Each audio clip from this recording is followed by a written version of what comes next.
Now, our next guest has packed quite a lot into her 20 years. A budding actress, she got the break all hopefuls dream of by landing a part in the Harry Potter movies. And it wasn't just any old role she was cast in. She was given the rather enviable role of sweet and adorable Ginny Weasley, the girl who goes on to steal the heart of the world's most famous boy wizard.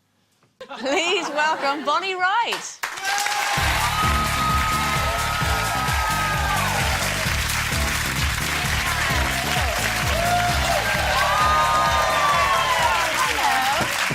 Welcome to the show, Bonnie. Lovely to see you. We saw you there kissing Harry Potter. Yeah. Was that a little bit embarrassing? Because obviously you've been in all the films, so you've got to know Dan really well. Was it a bit awkward, or how was it? It actually kind of worked the other way around. I think when you know someone for so long and you can kind of joke about it and have fun, it's not like you're going on set with a complete stranger which you suddenly have to kiss. So it was nice, and yeah, we just had fun with it. I guess. So what's easier though? Because you know, there's a lot of special effects. Obviously in the film, I think they call them CGI. Yeah. Is it easier to do something like that? You know, like a love scene, a little kiss, or is it easier to do the stuff where you've got nothing behind you?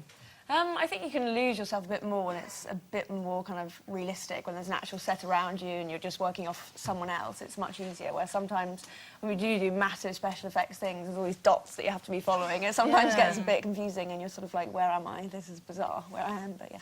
You've been in all the films, and over the last 11 years, when you started out, had you any idea that you would, you know, go down this road and they'd be such a huge success? Definitely not. I think if we all knew at the beginning, it'd be interesting if everyone would say yes to the whole 10 years. But no, I mean, when we started, they definitely were doing the first 2 films, but then they were going to just see how it went. And how old were you then? I was 9 when I got it. Wow. Oh. Yeah, very little. Do you kind of get worried, because you're 20 now, aren't you?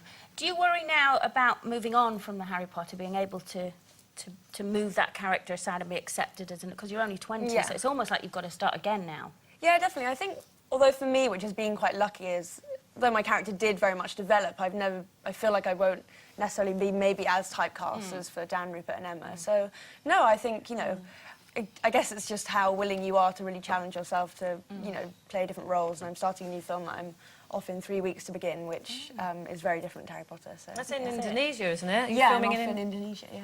And so what are you going to play? I'm playing, it's set in an international school in Jakarta, and it's about this philosophy classroom, and it's sort of, the film takes this amazing turn that kind of becomes this psychological thriller. So the character I'm playing is very outgoing, and she's quite fashion-forward and quite cool in the classroom, but she's very outspoken, so I'm quite excited about that, because Ginny was always quite quiet and sort of... So And you're playing a lead in this one as well. That must be quite exciting for you. Yeah, it would be really exciting. And, yeah, there's about... Well, it is set in a school, but a very different environment, so there'll be about 19 other people sort of my age from all around the world, so it'll be interesting. And you talk about, you know, the character is a little bit more fashionable. You're edgy, apparently. What's this? You won an award recently for... Yeah, I don't know whether you take most edgy look as a good or a bad thing. No, it's a good thing. But yeah, no, it was good fun. I think, yeah, it was a beauty award, I think. Yeah, Rodale Beauty Award. And yeah, no, it was good fun. You won most edgy look of 2011. It's not bad. Yeah, not bad. Now, you're doing something else that's fairly unusual at the moment. Tell us a little bit about surviving on £1 a day. How'd that come about? It's a charity called Live Below the Line, which is a challenge. It's one of 4 campaigns that Global Poverty Project sort of head. And I'm working as well with Restless Development Charity. And it's basically, it was in May, but it kind of continues through the month of May. And what happens is, for 5 days, you live on £1 a day, which is what sort of the 1.4 billion population in extreme poverty, that's their sort of quota per day, which is, I think, $1.25, I think.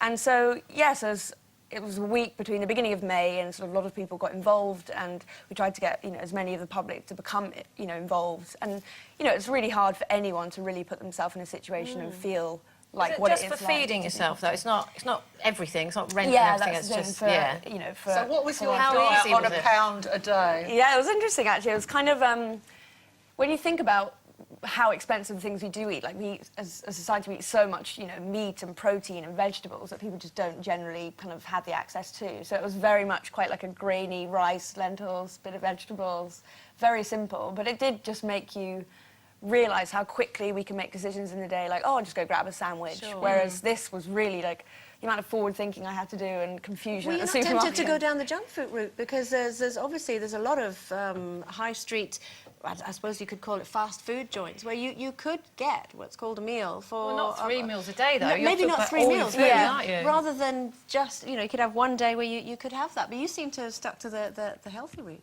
It's true, you could. Like a friend of mine who I was doing it with, like some days she just was working so much in the day that she couldn't organise it. So you could just go and get, you know, a packet of, I don't know, ice buns from Tesco's for 50p. But then once you've eaten that, you'd feel pretty sick. And I think the other thing about living on £1 a day is that we all throw so much food away. Yeah.